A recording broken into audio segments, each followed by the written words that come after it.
আসসালামু আলাইকুম ওয়া রাহমাতুল্লাহি ওয়া বারাকাতুহু। জিলহজ মাসের প্রথম 10 দিনের ফজিলত। জিলহজ মাসের প্রথম 10 দিন অত্যন্ত গুরুত্বপূর্ণ। কোরআনে কারিমে সূরা ফাজর আল্লাহ তাআলা জিলহজ মাসের 10 রাত্রির কসম করে ইরশাদ করেন, ওয়াল ফাজর ওয়া লায়ালিন আশর, শপথ ফজরের ও শপথ 10 রাত্রির।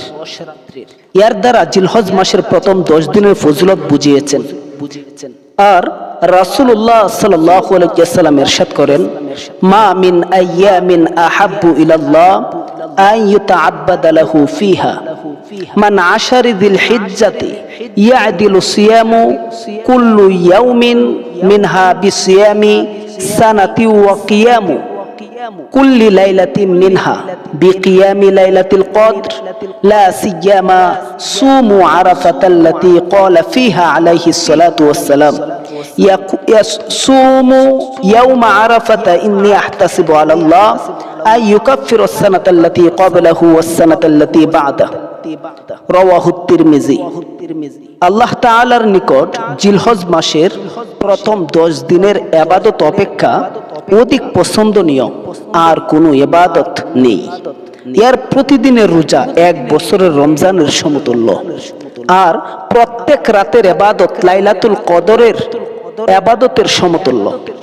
বিশেষভাবে 9 জিলহজ 9 তারিখ আরাফার রোজা আমি আল্লাহ তাআলার দরবারে আশা রাখি, আরাফার দিবসে রোজা রাখলে তিনি পূর্ববর্তী ও পরবর্তী বছরের গুনাহ মাফ করে দেবেন। সুবহানাল্লাহ।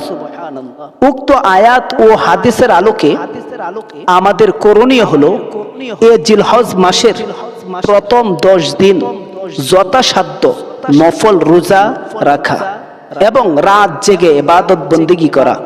আল্লাহ তাআলা আমাদেরকে এই মহান মাসের হক অনুযায়ী আমল করার তৌফিক দান করুন।